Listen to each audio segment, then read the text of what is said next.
कृष्णाय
ऋषभदेव महाराज जी की कथा को बड़े श्रद्धा के साथ श्रवण किया। आज उनके बड़े पुत्र भरत चरित्र को गाएंगे। श्री सुखदेव जी कहते हैं कि राजन महाराज भरत बड़े ही भगवत भक्त थे। भगवान ऋषभदेव ने अपने संकल्प मात्र से उन्हें पृथ्वी की रक्षा करने के लिए नियुक्त कर दिया। उन्होंने उनकी आज्ञा में स्थित रहकर विश्वरूप की कन्या पंचजनी से विवाह किया। जिस प्रकार तामस अहंकार से शब्द आदि 5 भूत तन्मात्र उत्पन्न होते हैं, उसी प्रकार पंचजनी के गर्भ से उनके सुमति, राष्ट्रभृत, सुदर्शन, आवरण और धूमकेतु नामक 5 पुत्र हुए, जो सर्वथा उन्हीं के समान थे। इस वर्ष को, जिसका नाम पहले अजनाभ वर्ष था, जिस खंड के वे राजा थे उसी को वर्ष यहाँ कहा जा रहा है, तो उस अजनाभ खंड को राजा भरत के समय से ही भारतवर्ष कहते हैं। महाराज भरत बहुज्ञ थे। वे अपने अपने कर्मों में लगी हुई प्रजा का अपने बाप दादों के समान स्वधर्म में स्थित रहते हुए अत्यंत वात्सल्य भाव से पालन करने लगे। उन्होंने होता, अधर्वयु, उद्गाता और ब्रह्मा, इन 4 ऋतुजों द्वारा कराए जाने वाले प्रकृति और विकृति, विकृति कहते हैं प्रकृति और विकृति भेद से, अग्निहोत्र आदि ऋतु 2 प्रकार के होते हैं। संपूर्ण अंगों से युक्त ऋतुओं को प्रकृति कहते हैं, नहीं कर्तु। संपूर्ण अंगों से युक्त कर्तुओं को प्रकृति कहते हैं, और जिनमें सब अंग पूर्ण नहीं होते, किसी न किसी अंग की कमी रहती है, उन्हें विकृति कहते हैं। तो प्रकृति और विकृति भेद से अग्निहोत्रादि कर्तु 2 प्रकार के हुए। तो प्रकृति और विकृति दोनों प्रकार के अग्निहोत्र दर्श, पूर्णमास, चातुर्मास, पशु और सोम आदि छोटे बड़े क्रतुओं माने यज्ञों से यथा समय श्रद्धापूर्वक यज्ञ और कर्तु रूप श्री भगवान का आयोजन किया। इस प्रकार अंग और क्रियाओं के सहित भिन्न भिन्न यज्ञों के अनुष्ठान के समय जब अधर्वयुगण आहुति देने के लिए हवि हाथ में लेते, तो यजमान भरत उस यज्ञ कर्म से होने वाले पुण्य रूप फल को यज्ञ पुरुष भगवान वासुदेव को अर्पण कर देते थे। वस्तुतः वे पर ब्रह्म ही इंद्र आदि समस्त देवताओं के प्रकाशक मंत्रों के वास्तविक प्रतिपाद्य तथा उन देवताओं के भी नियामक होने से मुख्य कर्ता एवं प्रधान देव है।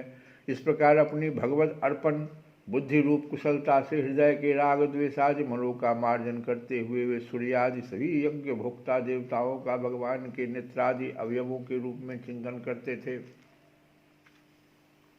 इस तरह कर्म की शुद्धि से उनका अंतःकरण शुद्ध हो गया। तब उन्हें अंतर्यामी रूप से विराजमान हृदय आकाश में ही अभिव्यक्त होने वाले ब्रह्मस्वरूप एवं महापुरुषों के लक्षणों से उपलक्षित भगवान वासुदेव में श्रीवत्स, जो श्रीवत्स कौस्तुभ, वनमाला, चक्र, शंख और गदा आदि से सुशोभित तथा नारद आदि निज जनों के हृदयों में चित्र के समान निश्चल भाव से स्थित रहते हैं। दिन दिन वेगपूर्वक बढ़ने वाली उत्कृष्ट भक्ति प्राप्त हुई। इस प्रकार 1 करोड़ वर्ष निकल जाने पर उन्होंने राज्य भोग का प्रारब्ध क्षीण हुआ। उनको 1 करोड़ वर्ष तक इस प्रकार से राज्य जब किए तो उनको राज्य भोग का प्रारब्ध क्षीण हुआ। जानकर अपनी भोगी हुई वंश परंपरागत संपत्ति को यथायोग्य पुत्रों में बांट दिया। फिर अपने सर्व संपत्ति संपन्न राजमहल से निकलकर वे पुलहाश्रम, पुलहाश्रम है हरिहर क्षेत्र को कहते हैं पुलहाश्रम, वहाँ चले आए। इस पुलहाश्रम में रहने वाले भक्तों पर भगवान का बड़ा ही वात्सल्य है। वे आज भी उनसे उनके इष्ट रूप में मिलते रहते हैं। वहाँ चक्र नदी कहते हैं गंडकी नदी, ये एक बूढ़ी गंडक है, एक गंडकी है गंडक, तो उसको चक्र नदी, शास्त्रों में इसको चक्र नदी कहा जाता है। वहाँ चक्र नदी नाम की प्रसिद्ध सरिता चक्राकार, चूँकि चक्राकार वो घूमती चलती है ऐसे ऐसे करके, इसीलिए उसका नाम चक्र नदी पड़ा। तो सरिता चक्राकार सालग्राम शिलाओं से, अब शुरू में सालग्राम शिला भी मिलता है इनके ऊपर, इनके जिनके ऊपर नीचे दोनों ओर नाभि के समान चिन्ह होते हैं, उसको कहते हैं सालिग्राम शिला। जिनके ऊपर और नीचे दोनों ओर नाभि के समान चिन्ह होता है, सालिग्राम शिला में ऊपर और नीचे। तो वहाँ चक्र नदी गंडकी, जिसको कहते हैं नाम की प्रसिद्ध सरिता चक्राकार सालग्राम शिलाओं से, जिनके ऊपर नीचे दोनों ओर नाभि के समान चिन्ह होता है, यही सालिग्राम शिला सब ओर से ऋषियों के आश्रमों को पवित्र करती रहती है। उस पुलहाश्रम के उपवन में एकांत स्थान में अकेले ही रहकर वे अनेक प्रकार के पत्र पुष्प तुलसी दल जल और कंद मूल फल आदि उपहारों से भगवान की आराधना करने लगे। इससे उनका अंतःकरण समस्त विषयाभिलाषाओं से निवृत्त होकर शांत हो गया और उन्हें परम आनंद प्राप्त हुआ। इस प्रकार जब वे नियम पूर्वक भगवान की परिचर्या करने लगे तब उससे प्रेम का वेग बढ़ता गया, जिससे उनका हृदय द्रवीभूत होकर शांत हो गया। आनंद के प्रबल वेग से शरीर में रोमांच होने लगा तथा उत्कंठा के कारण नेत्रों में प्रेम के आंसू उमड़ आए, जिससे उनकी दृष्टि रुक गई। अंत में जब अपने प्रियतम के अरुण चरणार बिंदुओं के ध्यान से भक्ति योग का आविर्भाव हुआ तब परमानंद से सराबोर हृदय रूप गंभीर सरोवर में बुद्धि के डूब जाने से उन्हें उस नियम पूर्वक की जाने वाली भगत पूजा का भी स्मरण नहीं रहा। इस प्रकार वे भगवत सेवा के नियम में ही तत्पर रहते थे। शरीर पर कृष्ण मृग चर्म धारण करते थे तथा त्रिकाल स्नान के कारण भींगते रहने से उनके केस भूरी भूरी घुंघराली लटों में परिणत हो गए थे, जिनसे वे बड़े ही सुहावने लगते थे। वे उदित हुए सूर्यमंडल में सूर्य संबंधनी ऋचाओं द्वारा ज्योतिर्मय परम पुरुष भगवान नारायण की आराधना करते और इस प्रकार कहते, भगवान सूर्य का कर्म फलदायक तेज प्रकृति से परे है, उसी ने संकल्प द्वारा इस जगत की उत्पत्ति की है, फिर वही अंतर्यामी रूप से इसमें प्रविष्ट होकर अपनी चित्त शक्ति द्वारा विषय लोलुप जीवों की रक्षा करता है। हम उसी बुद्धि प्रवर्तक तेज की शरण लेते हैं। ये सूर्य भगवान की उपासना का मंत्र का अर्थ है जो करते थे। श्री सुखदेव जी कहते हैं कि एक बार भरत जी गंडकी में स्नान कर नित्य नैमित्तिक तथा शौचादि अन्य आवश्यक कृत्यों से निवृत्त हो प्रणव का जप करते हुए 3 मुहूर्त तक नदी की धारा के पास बैठे रहे। राजन, इसी समय एक हरिणी प्यास से व्याकुल हो जल पीने के लिए अकेले ही उस नदी के तीर पर आई। अभी वह जल पी ही रही थी कि पास ही गरजते हुए सिंह की लोक भयंकर धार सुनाई पड़ी। हरिण जात तो स्वभाव से ही डरपोक होती है, वह पहले ही चौकन्नी होकर इधर उधर देखती जाती थी। अब ज्यों ही उसके कान में वह भीषण शब्द पड़ा कि सिंह के डर के मारे उसका कलेजा धड़कने लगा और नेत्र कातर हो गए। प्यास अभी बुझी नहीं थी कि तू अब तो प्राणों पर आ बनी थी, इसलिए उसने भयवश एकाएक नदी पार करने के लिए छलांग मार दिया। उसके पेट में गर्भ था, अतः उछलते समय अत्यंत भय के कारण उसका गर्भ अपने स्थान से हटकर योनि द्वार से निकलकर नदी के प्रवाह में गिर गया। वह कृष्ण मृग पत्नी अकस्मात गर्भ के गिर जाने और लंबी छलांग मारने तथा सिंह से डरी होने के कारण बहुत पीड़ित हो गई थी। अब अपने झुंड से भी उसका बिछोह हो गया, इसलिए वह किसी गुफा में जा पड़ी और वही मर गई। राजर्षि भरत ने देखा कि बेचारा हरिणी का बच्चा अपने बंधुओं से बिछुड़कर नदी के प्रवाह में बह रहा है। इससे उन्हें उस पर बड़ी दया आई और वे आत्मीय के समान उस मातृहीन बच्चे को अपने आश्रम पर ले आए। उस मृग छौने के प्रति भरत जी की ममता उत्तरोत्तर बढ़ती ही गई। वे नित्य उसके खाने पीने का प्रबंध करने, व्याघ्र आदि से बचाने, लाड़ लड़ाने और पुचकारने आदि की चिंता में ही डूबे रहने लगे। कुछ ही दिनों में उनके यम नियम और भगवत पूजा आदि आवश्यक कृत्य एक एक करके छूटने लगे और अंत में सभी छूट गए। उन्हें ऐसा विचार रहने लगा कि अहो, कैसे खेत की बात है, इस बेचारे दीन मृग छौने की काल चक्र के बेग ने अपने झुंड सुहृद और बंधुओं से दूर करके मेरी शरण में पहुंचा दिया है।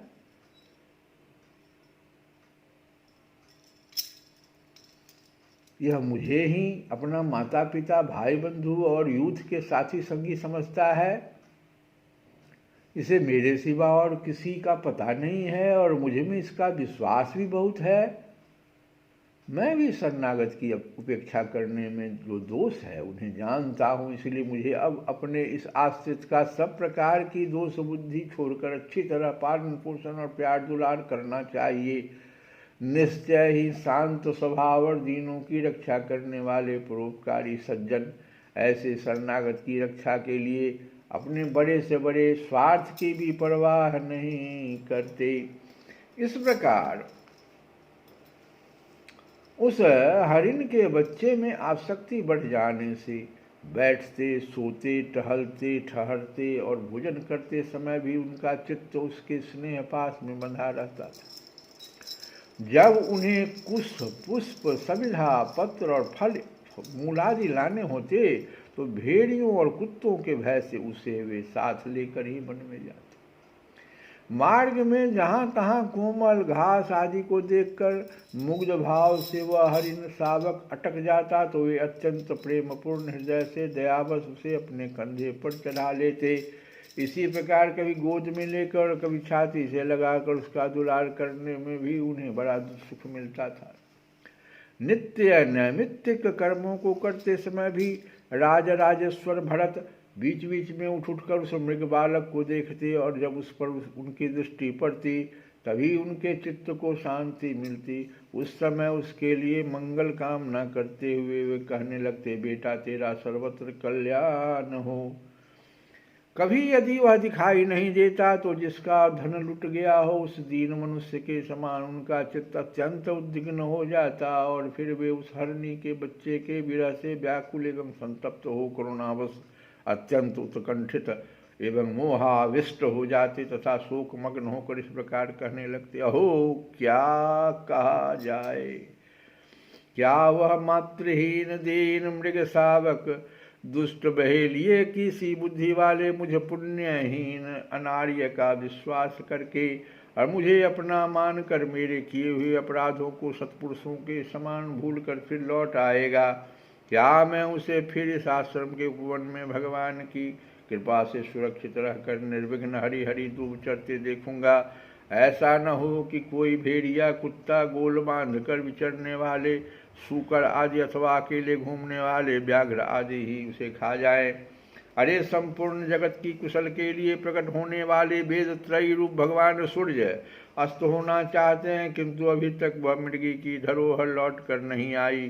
क्या वह हरिण राजकुमार मुझे पुण्यहीन के पास आकर अपनी भांति भांति की मृग साब को चित मनोहर एवं दर्शनीय क्रीड़ाओं से अपने स्वजनों का शोक दूर करते हुए मुझे आनंदित करेगा? इस प्रकार से कई प्रश्न उनके मन में कौंधने लगते। अहो, जब कभी मैं प्रणय कोप से खेल में झूठ मूठ समाधि के बहाने आंख मूंद कर बैठ जाता तब वह चकित चित्त से मेरे पास आकर अपने जल बिंदु के समान कोमल और नन्हे नन्हे सींगों की नोक से किस प्रकार मेरे अंगों को खुजलाने लगता था। मैं कभी कुशों पर हवन सामग्री रख देता और वह उन्हें दांत से खींचकर अपवित्र कर देता तो मेरे दांत से डपटने पर वह अत्यंत भयभीत होकर उसी समय सारी उछल कूद छोड़ देता और इसी कुमार के समान अपनी समस्त इंद्रियों को रोककर चुपचाप बैठ जाता था।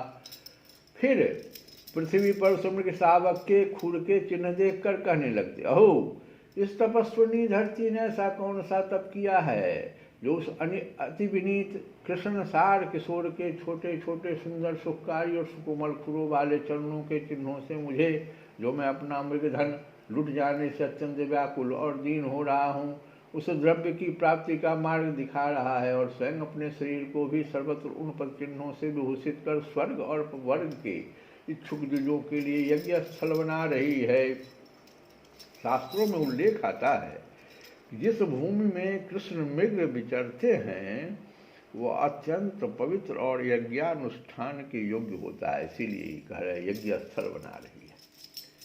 चंद्रमा में मृग का सा श्याम चिन्ह देख उसे अपना ही मृग मान कर कहने लगते हो, जिसकी माता सिंह के भय से मर गई थी, आज वही मृग शिशु अपने आश्रम से छुट गया है।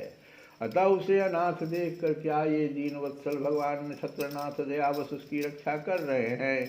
फिर उसकी शीतल किरणों से आह्लादित होकर कहने लगते, अथवा अपने पुत्रों के वियोग रूप दावानल की विषम ज्वाला से हृदय कमल दग्ध हो जाने के कारण मैंने एक मृग बालक का सहारा लिया था, अब उसके चले जाने से मेरा हृदय जलने लगा है, इसलिए ये अपनी शीतल शांत स्नेहपूर्ण और बदन सलिल रूपा अमृतमयी किरणों से मुझे शांत कर रहे। चंद्रमा की शीतलता को देखकर सोचने लगते, राजन इस प्रकार जिनका पूरा होना सर्वथा संभव था, उन विविध मनोरथों से भरत का चित्त व्याकुल रहने लगा। अपने मृग शावक के रूप में प्रतीत होने वाले प्रारब्ध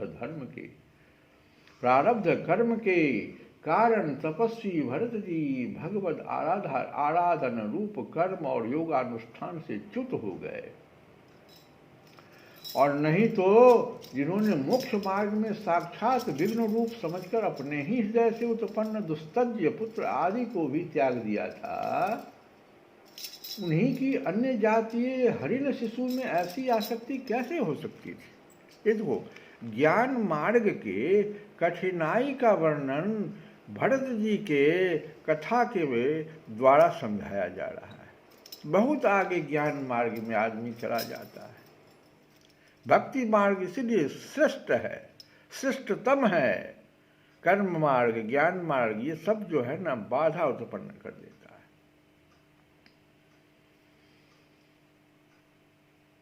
कह रहे हैं कि अपने बच्चे को, पुत्र आदि को तो भी त्याग दिया इन्होंने, है मोक्ष मार्ग में विघ्न समझ करके। अब वही देखो आज अन्य जातीय हरिण शिशु में ऐसी आसक्ति। इस प्रकार राजर्षि भरत विघ्नों के वशीभूत होकर योग साधन से भ्रष्ट हो गए और उस मृग छौने के पालन पोषण और लाड़ प्यार में ही लगे रहकर आत्मस्वरूप को भी भूल गए। कहने दीप बुझ जाता है जब विषयों में आदमी की आसक्ति बढ़ जाती है।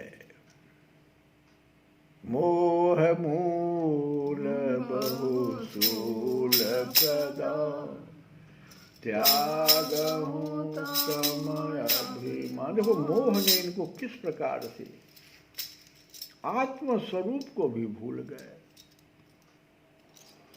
और इसी समय क्या हुआ, जिसका टलना अत्यंत कठिन है, वह अत्यंत प्रबल वेगशाली कराल काल आ गया। चूहे के बिल में जैसे सर्प घुस जाए, उसी प्रकार उनके सिर पर चढ़ आया। और उस समय भी वह हरिण शावक उनके पास बैठा पुत्र के समान शोकातुर हो रहा था। उनके मन में वे उसे इस स्थिति में देख रहे थे और उनका चित्त उसी में लग रहा था। इस प्रकार की आसक्ति में ही मृग के साथ उनका शरीर भी छूट गया। तदंतर उन्हें अंतकाल की भावना के अनुसार अन्य साधारण पुरुषों के समान मृग शरीर ही मिला।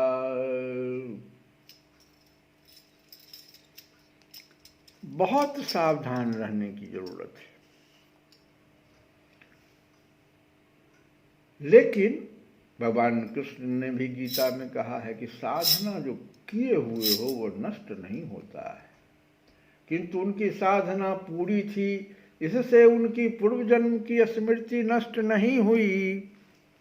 उस योनि में भी अगला जन्म मृग योनि जो हो गया, तो उस योनि में भी पूर्व जन्म की भगवत आराधना के प्रभाव से अपने मृग रूप होने का कारण जानकर वे अत्यंत पश्चाताप करते हुए कहने लगे, अहो बड़े खेद की बात है, मैं संयमशील महानुभावों के मार्ग से पतित हो गया था। मैंने तो धैर्यपूर्वक सब प्रकार की आसक्ति छोड़कर एकांत और पवित्र वन का आश्रय लिया। वहाँ रहकर जिस चित्त को मैंने सर्वभूतात्मा श्री वासुदेव में निरंतर उन्हीं के गुणों का श्रवण मनन और संकीर्तन करके तथा प्रत्येक पल को उन्हीं की आराधना और स्मरण आदि में सफल करके स्थिर भाव से पूर्णतया लगा दिया था, मुझ अज्ञानी का वही मन, देखो ये मन, वही मन अकस्मात एक नन्हे से हरिण शिशु के पीछे अपने लक्ष्य से च्युत हो गया। इस प्रकार मृग बने हुए राजर्षि भरत के हृदय में जो वैराग्य भावना जागृत हुई, उसे छिपाए रखकर उन्होंने अपनी माता मृगी को त्याग दिया और अपनी जन्मभूमि कालंजर पर्वत से वे फिर शांत स्वभाव मुनियों के प्रिय उसी सालग्राम तीर्थ में जो भगवान का क्षेत्र है पुलस्त्य और पुलह ऋषि के आश्रम पर चले आए। वहाँ रहकर भी वे काल की ही प्रतीक्षा करने लगे। आसक्ति से उन्हें बड़ा भय लगने लगा था। बस अकेले रहकर वे सूखे पत्ते, घास और झाड़ियों द्वारा निर्वाह करके मृग योनि की प्राप्ति कराने वाले प्रारब्ध के क्षय की वाट देखते रहे। अंत में देखो, ऐसा भी नहीं होता है कि आप उस योनि को अपने आप छोड़ देंगे, आपको फिर समय देखना पड़ेगा। भगवान जितना निर्धारण किए हैं उतना दिन तक मृग योनि में रहना ही पड़ा और वाट देखते रहे। अंत में उन्होंने अपने मृग योनि शरीर का आधा भाग गंडकी के जल में डुबाए रखकर उस मृग शरीर को छोड़ दिया। अब कल हम लोग कथा में भरत जी का फिर देखो अब अगला जन्म क्या होता है, इसकी चर्चा हम लोग कल की कथा में करेंगे। और आज भजन कहें, मैं तो रमता जोगी राम, मेरा क्या दुनिया से काम, मैं तो रमता जोगी राम, मेरा क्या दुनिया से काम, मेरा क्या दुनिया से काम, मेरा क्या दुनिया से काम, मेरा क्या दुनिया से काम, मेरा क्या दुनिया से काम, मैं तो रमता जोगी राम, मेरा क्या दुनिया से काम। अरे हार मांस की बनी पुतलिया, हार मांस की बनी पुतलिया, हार मांस की बनी पुतलिया, हार मांस की बनी पुतलिया, ऊपर जरा है चाम, ऊपर जरा है चाम, देख देख, अरे देख देख सब लोग रिझावे, देख देख सब लोग रिझावे, मेरे ऊपर राम, मेरे ऊपर राम, मैं तो रमता जोगी राम, मेरा क्या दुनिया से काम, मैं तो रमता जोगी राम, मेरा क्या दुनिया से काम।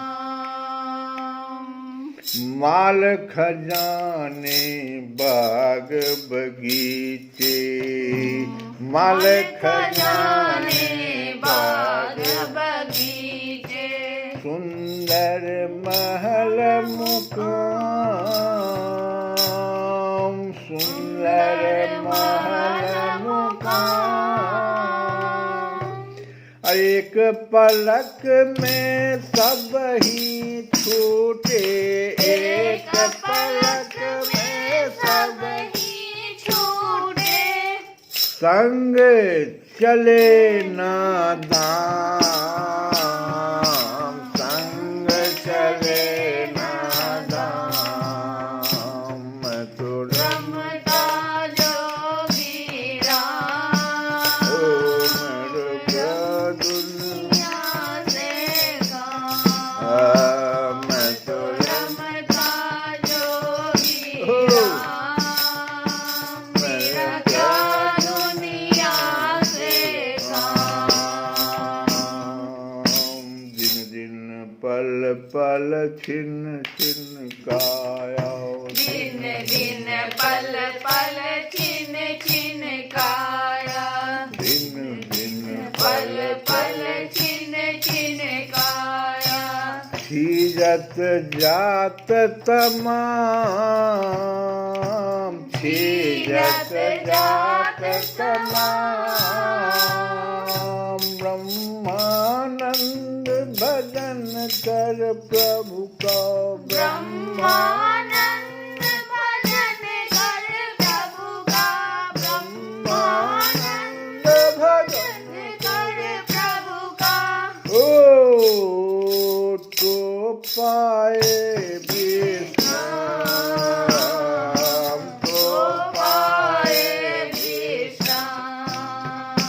मैं तो रमता जोगी राम, मेरा क्या दुनिया से काम। मैं तो रमता जोगी राम, मेरा क्या दुनिया से काम। श्री राम जय राम जय राम, श्री राम जय राम, श्री राम जय राम, जय जय राम, श्री राम जय राम, जय जय राम, ओ श्री राम जय राम, जय जय राम, श्री राम जय राम, जय जय राम, श्री राम जय राम, जय जय राम, श्री राम जय राम, जय जय राम, श्री राम जय राम, जय जय राम, ओ श्री राम जय राम, जय जय राम, श्री राम जय राम, मेरा दुनिया से काम। श्री कृष्ण गोविंद हरे मुरारे, हे नाथ नाथ